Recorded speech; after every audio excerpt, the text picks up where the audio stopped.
이달의 주제가 단군 신화가 어디까지가 진실이고 어디까지가 신화냐, 이거 놓고 왈가왈부가 많은데, 그 왈가왈부가 많은 이유가 역사를 지극히 상식적인 과거로 보지 않고 이것이 애국, 민족, 무슨 주체, 이런 프리즘으로 보기 때문에 이게 말썽이 많은 거다, 이렇게 생각을 해서 나는 이달의 내 주제는 역사는 과학이다, 상식이다, 이런 걸 강조하고 싶어서 이 얘기를 시작하려고 해요. 사실 어느 나라든지 신화라고 하는 거는 지극히 아름답게 되어 있고, 건국이라는 것에 오면은 약간 과장은 되어 있지만, 우리나라처럼 건국 신화와 건국에 대해서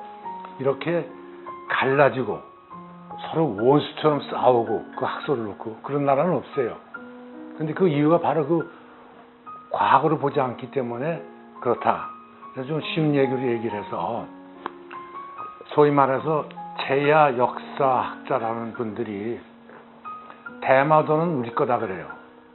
근데 이것이 너무나 애국적인 시각이기 때문에 대마도는 우리 거다 하지만, 세상 사람들이 볼 때는 저 택도 안 되는 거 가지고 대마도를 우리나라 땅에다가 우기는 한국 사람 보니까 독도도 우리 거라는 것도 적어도 거짓말일지도 모른다라고 오히려 혹대로 갖다 혹붙일 수도 있어요.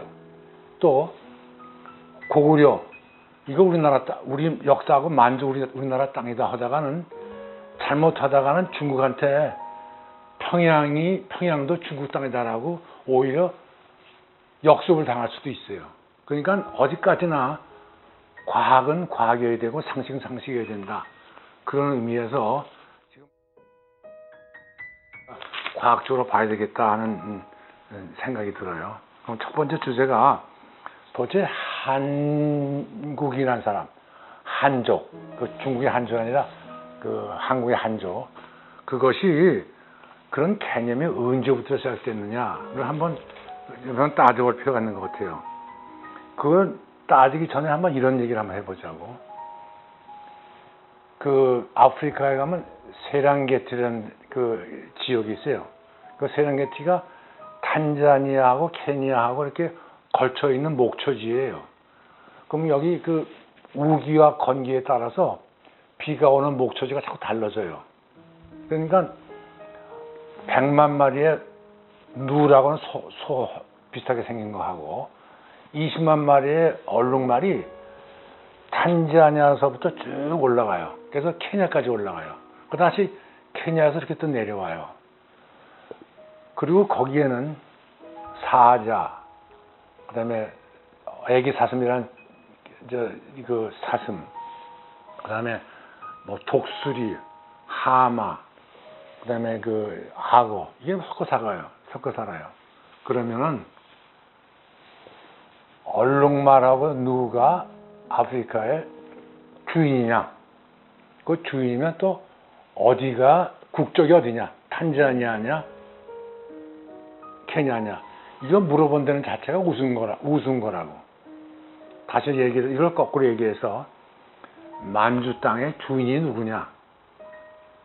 만주 땅에는 거란도 있고 숙진도 있고 예목도 있고 무슨 여진도 있고, 이 사람들이 마치 얼룩말처럼 누처럼 목축지를 따라서 막 돌아다니면서 서로 섞어서 살았어요.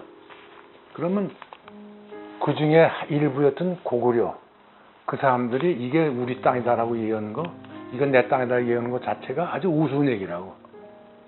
그러니까 그런 얘기를 하는 것 자체가 우스운데, 아마도 지금으로부터 한 2200년 전에, 뭐 단군 신화가 4000년, 6000년, 8000년 얘기하는데 2200년 전에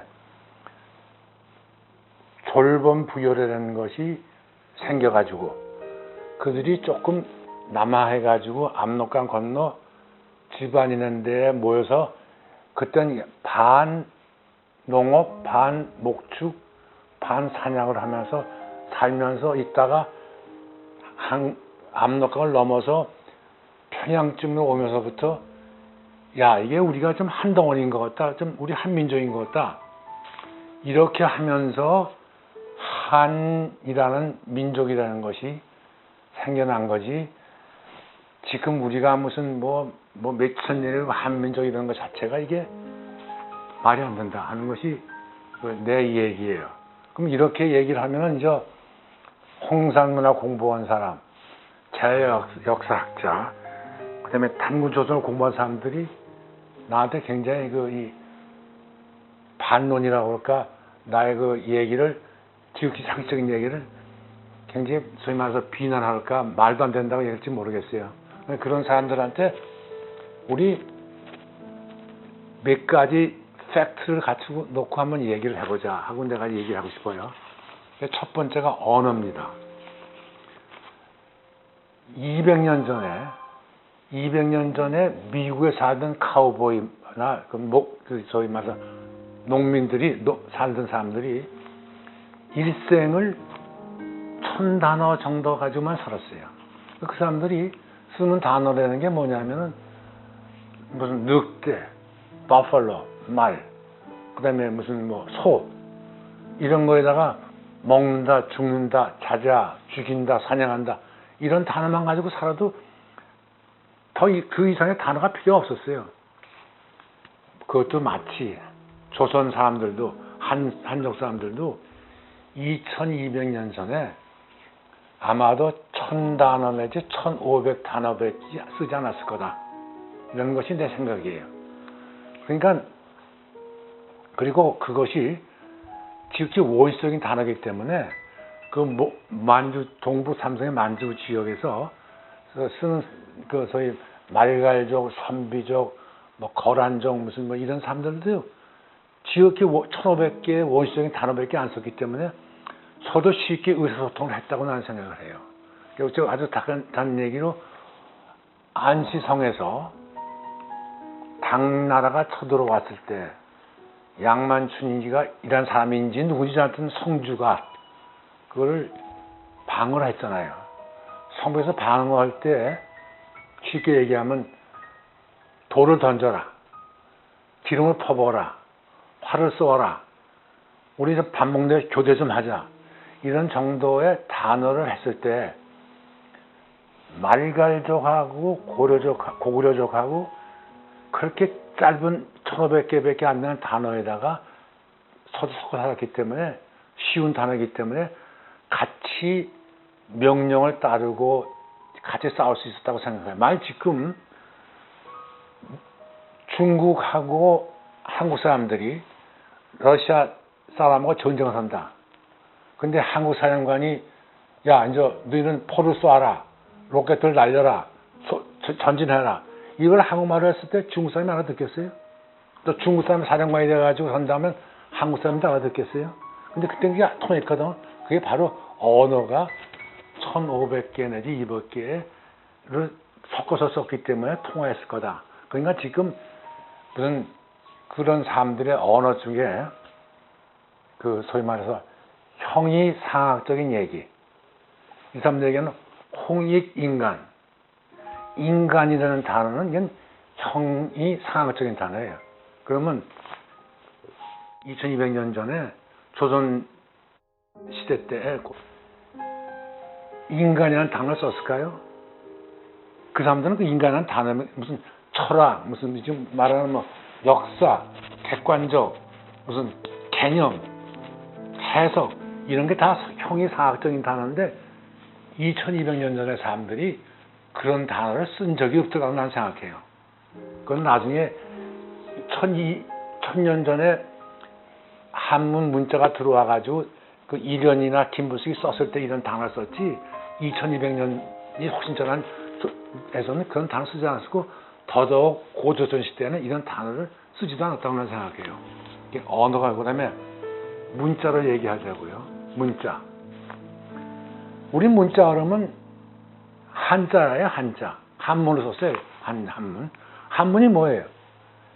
2000년 전에 한나라가 통일을 해가지고 그 진나라 진시황이 문자를 도량형 통일, 도로 통일, 무슨 수레바퀴 통일 이런 식으로 하면서 문자도 통일하려고 애쓰다가 그게 완성을 못 봐가지고 한나라 때 와가지고 통일해서 그래서 그런 글자를 그래서 한자라고 부르고 한문이라고 부르는 거예요. 근데 우리나라의 역사는 창피하지만 1100년대 김부식이가 쓴 삼국사기, 1200년대 이련 스님이 쓴 상중유사, 그것이 창피하지만 우리나라 총 역사예요. 그전에 우리나라 역사 쓴 적이 없고 억지로 역사가 있었다 그러면은 신라시대의 진흥왕의 순수왕비, 고구려의 그 광해토왕 왕비, 부여의 백제 무령왕릉의 능비, 이런 정도의 역사 기록이 나오긴 하지만 그런 전체 역사라고 하는 역사의 글은 800년, 1000년 전, 900년 전 이전에는 우리는 역사가 없었어요. 그래서 지금 제야 역사학자들이 육법전서처럼 금과 옥조처럼 들고 나오는 사마천의 사기, 북위의 위서지 한번 들고 나오잖아요. 그것이 전부 다 중국 거예요. 중국 거. 그리고 그것도 전부 다 한문을 쓴 거예요. 그런 의미에서 고조선 우는 4000년 전 얘기를 그거를 기준으로 해가지고 무슨 여러 가지 얘기가 많은데 이것도 상식적으로 문제가 많다 하는 것이 내 생각이에요. 그 다음에 조선이라는 단어를 갖다가 한번 생각해보죠. 조선이라는 건요, 아침 조자예요. 아침 조자에 밝은 선자예요. 그러니까 밝은 아침이라는 단어예요. 한문이 나오기 전에 그냥 밝은 아침. 마침 이 터키에 가면요, 아나톨리아라는 단어가 있어요. 밝은 아침.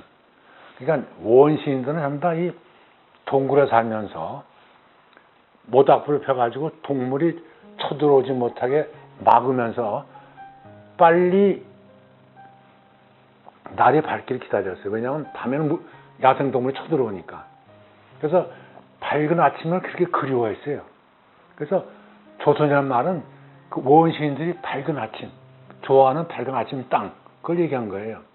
그러니까 아까 이제 얘기하지만 소위 요순 시대부터 하나라, 준나라, 하상조 시대부터 이 사람들이 밝은 땅, 밝은 아침의 땅, 그걸 아마도 얘기했다 그러면 거기서 한 북경 정도쯤 거리를 두고 조선이라고 그랬을 거예요. 거기를. 그 다음에 이제 사마천의 한나라 때는 사마천이 중국을 범벅 돌았어요. 그러면서 조선이라는 단어가 나왔어요. 그건 아마 그때는 내가 알기에는 산해관, 요서지방, 거기를 조선이라고 그랬을 것 같아요. 내가 보기에. 그 다음 당나라 때 와서는 더 넓어지니까 밝은 아침 땅 한 게 요동이 된 것 같아요. 그러니까 좀 역사학자들이 조선이 어디를 다 점령하고 우리가 지배했다. 그래서 조선의 단어가 어서도 나오고 북경에서도 나오고 무슨 만주에서도 나오고 무슨 요동성도 나오고 무슨 이런 단어라는 게 나왔다는 얘기는 이게 밝은 아침이라는 단어에서 나온 거지 나라가 있어서 나왔다고 나는 생각하지 않아요. 그러니까 조선은 단어도 그런 개념에서 조선 얘기 무슨 4000 되고 어쩌고 이것도 지극히 말이 안 된다고 생각하는 거예요. 그 다음에 우리 국가의 탄생과 왕관에 대해서 얘기해 보자고요. 옛날에 이제 시족, 이게 이제 모여가지고 이제 시족이 있었는데 이 사람들이 시족과 시족이 합쳐서 이제 부족이 돼요. 근데 왜 부족이 생겼냐 하면은 먹을 것이 없고 사냥터가 주들고 하면은 남의 부족을 쳐들어가 가지고 뺏어와요. 그러니까 쳐들어가서 뺏어오는 부족이 생기고 그 다음에 그걸 쳐들어오는 걸 막아야 하는 부족이 생겨요. 그럼 이제 부족이 생기니까 시족사회에서는 할아버지, 큰아버지, 작은아버지 가족이 모여가지고 저 얼굴을 아니까 괜찮은데 시족과 시족이 모이면은 우두머리가 누군지는 몰라요. 시족이 이제 세 군데 우리끼리 좀 붕지사였으면 우두머리가 있어야 될 거 아니에요? 근데 우두머리가 누군지 모른다고. 그러니까 우두머리를 쉽게 알아보기 위해서 호랭이나 이런 거에 그 대가리 껍질을 모자 쓰거나 나는 하늘하고 통한다 해가지고 독수리나 무슨 공작새 같은 깃털을 머리에 달아가지고 내가 그 부족들을 가면 저 사람이 우리 오야붕이다. 소위 말해서 우두머리라는 것을 인식을 하기 시작했어요. 이것은 전 세계가 아프리카에 가도 추장이 그렇게 하고 아메리카 가도 추장이 그렇게 하고 남아메리카에 가도 추장이 그렇게 하고 전 세계가 그렇게 했어요. 그래서 그렇게 하다가 이제 부족의 사이즈가 커지고 그다음에 이제 그걸 뭐랄까 그 직업 분야가 생겨가지고 좀 여유가 생기니까 그다음부터 이제 나는 활을 만드는 사람, 나는 무슨 뭐 금속해서 칼을 만드는 사람 그래서 놀아지기 시작하면서 이 사람들이 청동기 무대로 들어서면서 왕관이라는 걸 만들었어요. 그래서 이건 소위 말해서 깃털이나 무슨 그 호랭이 껍질이 아니라 이제는 왕관을 썼어요. 이것이 세계의 또 트렌드예요.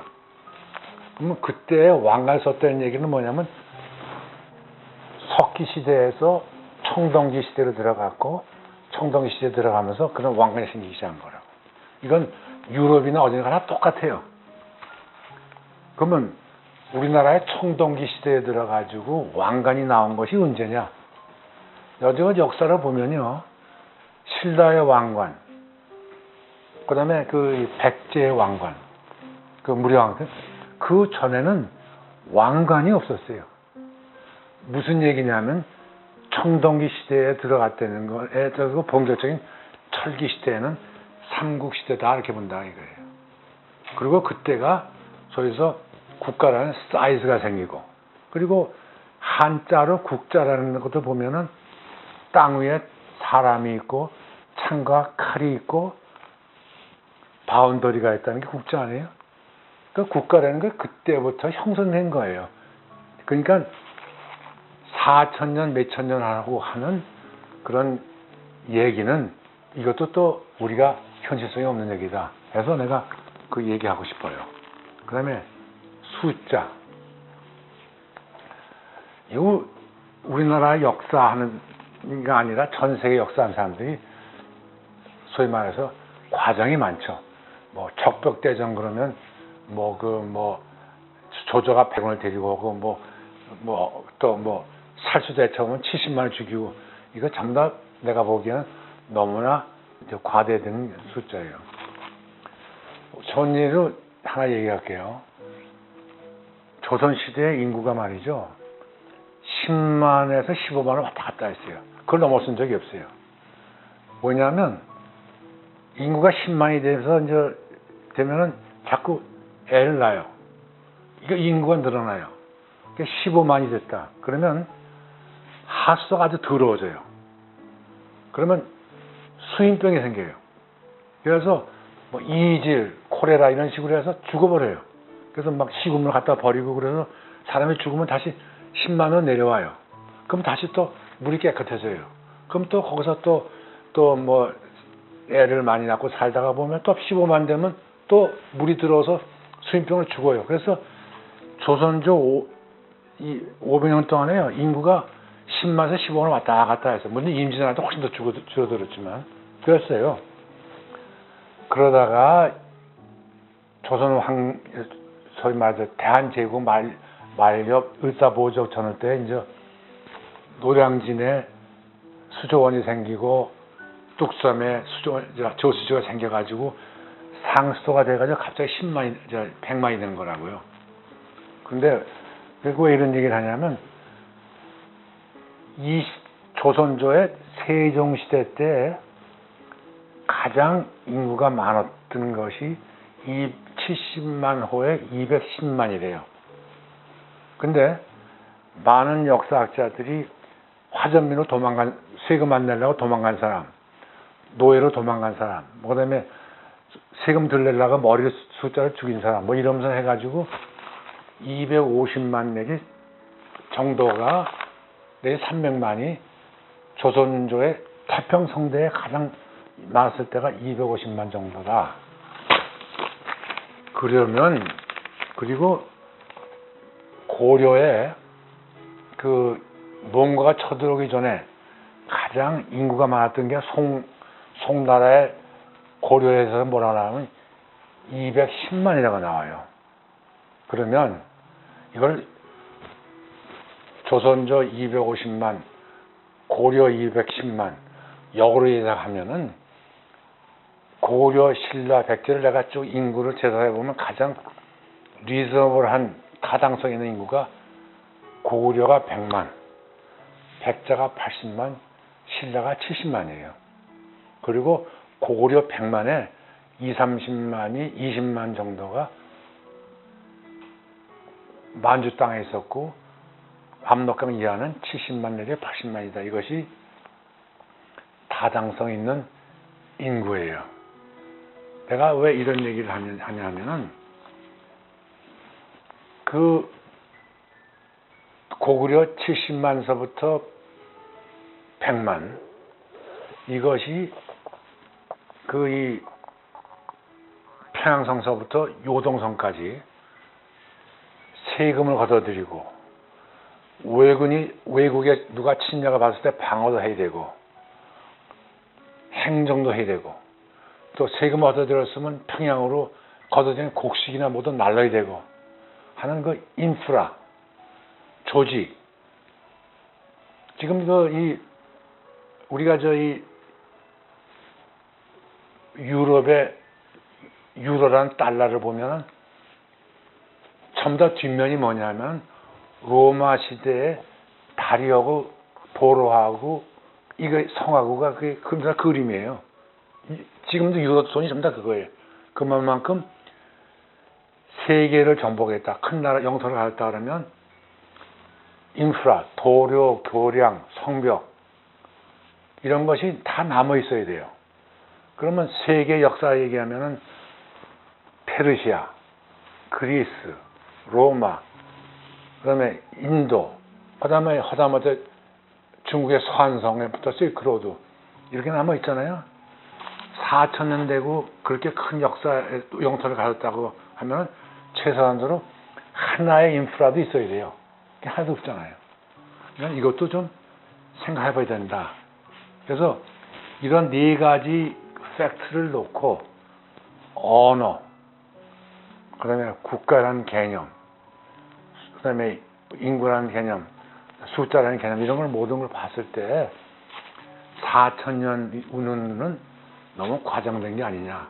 나는 그런 의미에서 2000년, 2200년서부터 고조선도 있었다 그러면 2200년 전에 하나의 왕성된 커다란 부족 국가 정도로서 그런 그 모임이었고 소위 말 제사 지내는 소위 신정일치 우두머리 왕과 제사 지내는 사람이 하나가 됐던 그런 커다란 부족 국가였지 무슨 4000년 전에 뭐 어디를 그 과슬이고 어쩌고 하는 거는 있을 수 없는 얘기다 하는 얘기를 난 하고 싶어요. 자, 이제 가장 이 말썽이 되는 굴절된 역사의 탄생이라는 걸 놓고 얘기를 할게요. 이 굴절된 역사를 얘기하려면 첫 번째 우리가 얘기해야 될 게 백강전투예요. 이 백강전투라는 건 서기 660년에 당나라하고 신라가 힘을 합해가지고 백제를 멸망시켰어요. 그게 서기 660년이에요. 근데 백제하고 일본, 외국하고는 형제나라처럼 아주 한 나라 같은 개념이었었어요. 그리고 항상 이게 백제가 조금 한 단계 아래였는지 외국에는 항상 백제의 왕자가 항상 거기 있었어요. 그래서 백제가 660년 망하니까 외국에 머물렀던 왕자 부여풍을 백제의 왕으로 옹립하고 1700척에 27,000명의 일본군을 데리고 백제의 부흥을 하러 왔어요. 그래서 지금의 금강하구인 백강에서 당나라하고 신라의 연합군하고 백제하고 외국의 연합군하고 전쟁을 했어요. 이걸 백강전투라고 해요. 근데 백강전투에서 백제와 외국의 연합군이 대패를 했어요. 그래서 도망을 갔어요. 도망을 갔고 이 지금 후쿠오카 지역에 또 쳐들어올까 무서워가지고 성을 쌓고 굉장히 준비를 했는데 사실 당나라는 그때 천척무가 생기고 그 다음에 곧 이어서 고종이 돼가지고 고구려를 쳐들어가느라고 외국에는 신경도 안 썼어요. 안 들어왔어요. 그래서 660년 망한 후에 20년이 지난 680년부터 외국이 아니라 거기 머물렀던 백제인들이 자기들의 원수인 신라를 향해서 우리가 더 높은 역사와 우리가 더 너희들 위에 군림했던 나라다 하는 것을 쓰기 위해서 일본 서기를 쓰기 시작했어요. 그래서 그 내용이 보면은 뭐 진구 왕후가 무슨 뭐 애를 뵀는데도 무슨 허리를 뚫어매고 쫓아와가지고 가야를 정복하고 신라를 정복해가지고 조공을 받았다 부터 시작해가지고 굉장히 허무맹랑한 하지만 참 과장된 역사를 썼어요. 일본 서기가 그런 게 시작된 거예요. 근데 그거는 그때 그렇게 뭐랄까 이 역사를 서로 나누는 만큼 고려하고 또 이 조선하고 외국어가 가깝지도 않아. 그래가지고 그냥 너희 그런가 보다 하고 넘기지도 않았어요. 그러다가 한일 합방이 되고 단재 신채호라든지 박윤식 같은 사람이 만주에 가서 독립운동을 하면서 그 사람들이 웃기지 말아라.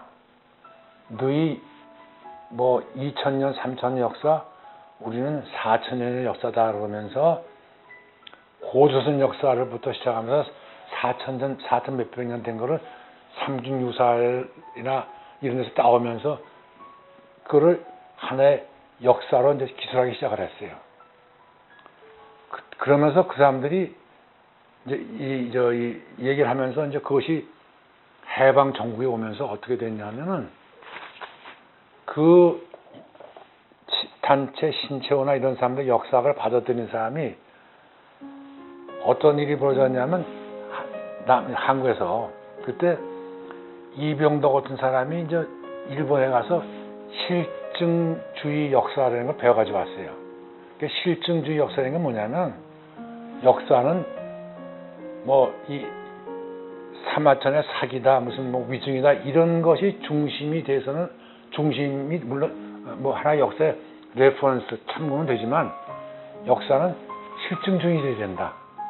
땅을 파봤더니 이게 왕관이 나왔다. 그 왕관에 지층을 했더니 이건 1200년 전의 지층이다. 청동기를 분석해 봤더니 이건 청동기 시대 문화다. 이제 이런 식의 얘기를 하면서 유품, 유물, 지층 이런 거를 하면서 실증주의 역사라는 걸 만들었어요. 근데 이 실증주의 역사를 만들어서 얘기를 하니까 어떤 얘기가 나오냐면은 그 신라의 무슨 왕관이 나오고 평양 부근에서 낭낭의 무슨 유물이 나오고 하니까 자기들 얘기가 이것이 얘기가 안 된다고. 그러니까 이 사람들이 어떤 얘기가 나오냐면 강단 친일 신민주의 역사관라고 이병도 역사관을 매도를 했어요. 그리고 자기네들은 개야 역사라는 새로운 단어를 만들어 가지고 이것이 지금 너무 심화돼 가지고 지금 유튜브나 어딜 틀어보면 무한 역사 하는 사람들이 전부 다 친일 식민 강단 그러면서 지금 대학교에서 가르치고 역사하는 사람들이 전부 다 식민사관이요. 식민사관, 친일사관이에요. 그리고 자기네들이 그런 건 참 엉터리고, 자기네들이 보면 낭낭은 뭐 어디에 있었고 뭐는 어디 있었고 하면서 계속 그러면서 그냥 쌈박질을 하고 있어요. 그것까지 좋은데, 학문적으로 좋은데, 여기 이제 김일성이 나타나는 거예요. 무슨 얘기냐면은, 남한에서 유엔 감시하에 선거가 있었어요. 그래서 대한민국이 탄생을 했어요. 그래서 유엔에서 한반도의 유일하게 합법 정부는 대한민국이다. 인정을 했어요. 근데 이북에 김일성이가 생각해 보니까 자기네들이 무슨 뭘 내세워야 될 거 아니에요. 그러니까 이북의 김일성이 뭐냐면, 남한은 식민지에서 일하던 놈들이 세운 친일파 정권이고, 나는 만주에서 항일 투쟁한 장군이다. 항일 투쟁한 용사다. 그리고 내 나라 북한만이 정통성을 가지고 있는 국가다 하면서, 이걸 하면서 남한 정부를 식민사관, 친일사관 하면서 외도하기 시작했어요. 근데 이것이 김일성의 그 얘기하고 제 역사학자하고 어떤 의미에서는 이게 맞아 떨어지는 거예요. 자기 생각하는 게. 그러니까 김일성이가 그 4,000년, 5,000년에 단군 운운하면서 이거를 끌어들이면서 정통성을 자기가 가져갔어요. 그래서 뭐 평양에 가면은 무슨 4,000년 전에 무슨 뭐 뼈를 무슨 뭐 해봤더니 이게 단군 뼈가 어쩌고 하면서 단군동이라는 걸 큰 걸 만들어 놓고, 그동안에 그렇게 반대하는 환단 고개를 갖다 일본 자기네들 국정교과서에 집어넣고, 그러면서 고조선의 역사부터 쭉 뿌리가 자기까지 와 있고, 그러면서 제 역사하고 올라타 버렸어요. 그래서 어떤 의미에서는 지금 제 역사학자라는 게 이 김일성 그 주체 사령에 이용당하거나 또는 압제가 되어버렸어요. 그래서 이 역사의 해석부터가 이렇게 말이 많은 거예요. 그러니까 이 모든 거는 다시 이제 근본적으로 가서 아까 쭉 얘기했지만 4,000년의 역사 같은 거는 이거는 너무 과장되거나 현실성이 없는 역사다. 고조선, 조선 존재를 나는 인정한다. 하지만 그거는 신정일치의 그 소위 제사장하고 왕하고 그러니까 했던 시대, 그리고 아마도 청동기 과도기의 한 2200년, 300년 정도가 역사다. 그리고 우리나라의 한족이라는 그 역사의 형성은 2000년 전 졸범부여, 고구려, 평양부터 하나의 바운더리부터가 실질적인 우리나라의 역사고, 그것이 그래야 된다 하는 것을 한마디 얘기하면서, 그것도 한 가지 얘기하고 싶은 게, 우리나라 사람들, 이집트 사람들 우습게 봐요. 우리 훨씬 더 잘났다고. 근데 이집트는 4,000년 전에 상상할 수도 없는 피라미드를 만들었어요. 그러니까 역사는 역사고 과학이고 그런 역사가 있다는 건 실지지만, 그것이 민족의 프라이드를 지켜주는 건 아니에요. 민족의 프라이드는 지금 우리가 얼마만큼 잘 살고 있고, 어떻게 세계에 리드하고 있고, 얼마만큼 문명이 발달되어 있고, 이것이 프라이드지 4,000년 전에 피라미드가 프라이드는 아니에요. 그러니까 있는 그대로를 보고, 우리 역사는 과거를 보고, 그리고 그 과학 속에서 우리는 그대로 그걸 인정하고, 그리고 오늘을 더 잘 생각을 하고 있어야지, 그걸 너무 과거에 무슨 어쩌고 저쩌고 하면서 미화하고 그렇게 해서는 그 필요 없는 소모고, 그리고 그것을 소위 말해서 일본 때리기, 또 무슨 뭐 고구려 만주 우리 땅 하면서 그렇게 과장된 역사를 해서는 필요 없는 정력 소비가 아니야. 이런 것이 나이가 이 얘기하는 호소예요.